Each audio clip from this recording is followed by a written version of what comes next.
दोस्तों आज बात करेंगे आयुर्वेद की एक क्लासिकल मेडिसिन जिसका नाम है पूर्णचंद्र रस। इस वीडियो में जानेंगे पूर्णचंद्र रस के अंदर इंग्रेडिएंट कौन कौन से हैं, मतलब किन किन चीज़ों को मिला के दवा तैयार की गई है, ये कितनी इफेक्टिव होती है, कितनी मात्रा में दी जाती है और किस किस मेडिकल कंडीशन में इसका उपयोग करना चाहिए। तो वीडियो के अंत तक बने रहिए। दोस्तों जैसे कि मैंने कहा आयुर्वेद की एक क्लासिकल मेडिसिन है, मतलब ऐसा समझिए इसका बहुत सारी आयुर्वेदिक फार्मा कंपनी इसको मैन्युफैक्चर करती हैं, जैसे झंडू सांडू दूध पापेश्वर ऊंझा बैद्यनाथ डाबर और भी बहुत सारी कंपनी इसको जो है मैन्युफैक्चर करती हैं। इससे फ़ायदा ये हो जाता है पेशेंट को, जो उसको इजीली अवेलेबल हो जाए वो उसका उपयोग करके देख सकता है। रिजल्ट सभी के लगभग एक जैसे ही होते हैं। चलिए दोस्तों अब बात कर लेते हैं इंग्रेडिएंट की।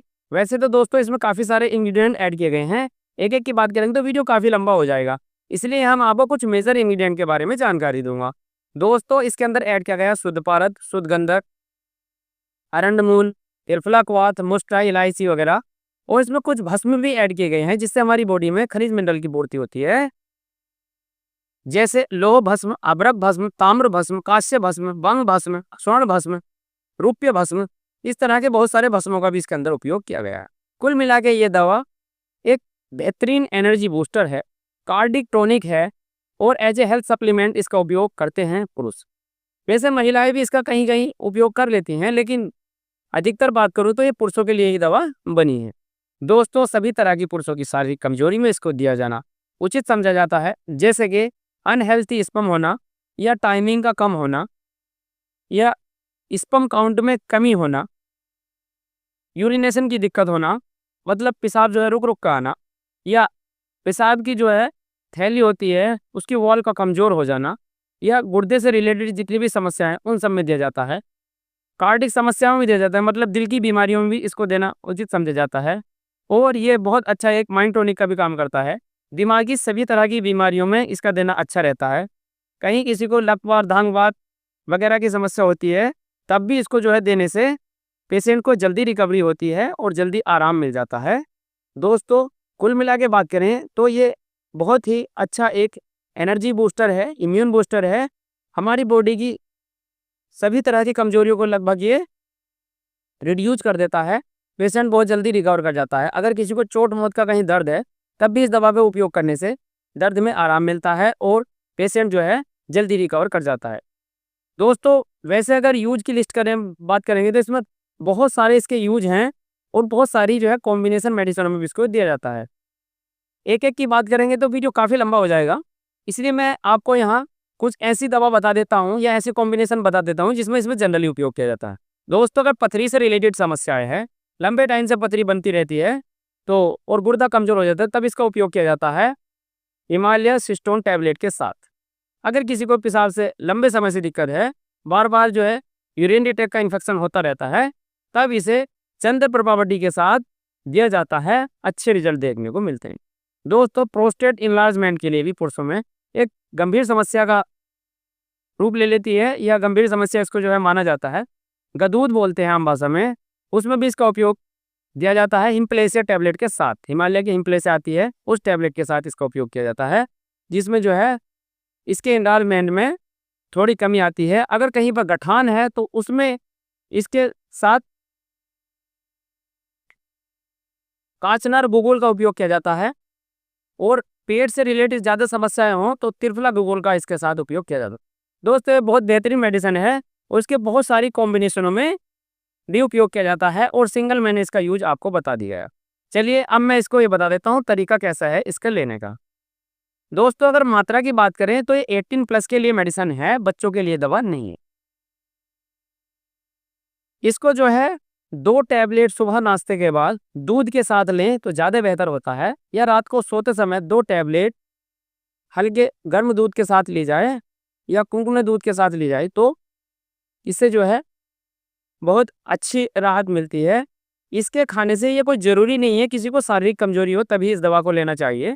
अगर आप कोई स्टडी कर रहे हैं या आपका कोई ज़्यादा देख रेख वाला काम है जिसमें आपको माइंड का ज़्यादा काम पड़ता है, या फिर कहीं एक जगह ध्यान केंद्रित करना होता है, जैसे सिलाई वगैरह या कुछ और रिपेयरिंग सेंटर होते हैं जिनमें कल पुर्जों के या फिर ज़्यादा कॉम्प्लिकेटेड चीज़ों को जो है जैसे इलेक्ट्रिसिटी में काम करने वाले लोग, तो उनमें उसकी ज़रूरत होती है, या किसी की आई साइट ज़्यादा वीक होने लगी हैं तब भी इसका उपयोग किया जाता है, बहुत अच्छे रिजल्ट देखने को मिलते हैं। कुछ रेसरों के लिए, कुछ जो है आर्मी वगैरह या डिफेंस की तैयारी करते हैं, जो जीडी वगैरह की, तो उन अगर एथलीट या फिर उन स्टूडेंट को जो किसी एकेडमी में रहकर या खुद से तैयारी कर रहे हैं, तो उसमें भी इसका उपयोग किया जाता है, जिससे एनर्जी बढ़ती है शरीर की और जो उसके अंदर मोटापा वगैरह की शिकायत होती है, उन सब चीज़ों को ये सबसाइड कर देता है। दोस्तों, तरह तरह की होने वाली सारी कमियों को ये जो है अकेली ही मेडिसिन दूर कर देती है। कितने दिन तक लेना उचित रहता है? तो जनरली इसको 21 दिन देना उचित रहता है। अगर पेशेंट को कम राहत मिलती है या उसको फ़ायदा कम होता है, तो इस दवा को कंटिन्यू भी किया जा सकता है। किस बीमारी में इस दवा को बिल्कुल नहीं देना है?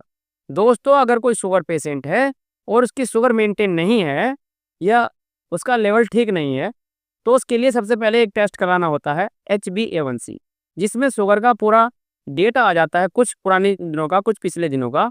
उसके बाद चिकित्सक डिसाइड करता है कि इस दवा को देना है कि नहीं देना। कुछ और जैसे कि मल्टीविटामिन के साथ इस दवा को नहीं दिया जाता है। अगर आप कोई अंग्रेजी या यूनानी दवा खा रहे हैं, तो इस दवा का देना थोड़ा सोच समझ के देना होता है। वैसे सभी तरह की बीमारियों में ये दवा बिल्कुल सेफ है। अगर किसी को भी मिर्गी वगैरह के दौरे आते हैं, तब इस दवा को देना अच्छा नहीं रहता है, क्योंकि हो सकता है जब मिर्गी के दौरे आएँ और इस दवा का अगर असर रहा, तो हो सकता है वो दौरे और ज़्यादा कॉम्प्लिकेटेड हो सकते हैं, वो कन्वल्जन या सीजर्स और ज़्यादा हो सकते हैं, जिससे कोई इंटरनल इंजरी की समस्या हो सकती है। सभी तरह के मानसिक रोगों में इसको दिया जाता है, सभी तरह के यूरिनरी ट्रैक्ट के इन्फेक्शन में इसको दिया जाता है, सभी तरह की शारीरिक कमजोरी में इसको दिया जाता है। दोस्तों, ये मैंने इसके कुछ मोटा मोटी यूज आपको डिस्कस कर दिए। वैसे अपनी अपनी प्रैक्टिस के हिसाब से डॉक्टर इसको तरह तरह की बीमारियों में चलाते हैं। उम्मीद करता हूँ दोस्तों, आपको पूर्णचंद्र रस के बारे में सभी तरह के डाउट क्लियर हो गए हैं। फिर भी कोई क्वेरी रह जाती है तो कमेंट बॉक्स आपके लिए खुला है। आप कमेंट बॉक्स में अपना एक कीमती फीडबैक दें, या कि जिस चीज़ पर आप वीडियो चाहते हैं उसके बारे में बता दीजिए, या किसी इंग्रेडिएंट के बारे में और डिस्कस करना चाहते हैं, या कोई पूर्णचंद्र रस के बारे में सवाल है, तो आप निश्चित ही सवाल लिख दीजिए। अगर आप मेल सेक्शन में मुझे मेल कर देंगे, तो अबाउट सेक्शन में इसका मेल आईडी लिखी हुई है, तो वहाँ जो है नाम, पता, वेट कितना है, एज कितनी है, उसके हिसाब से मैं जो है आपको कंसल्ट करके बताऊंगा कि ये दवा कितनी मात्रा में लेनी है, कितने दिन तक लेनी है। उम्मीद करता हूं दोस्तों, आपको वीडियो बहुत अच्छी लगी होगी और इससे रिलेटेड सारी जानकारी अच्छे से समझ में आई होंगी।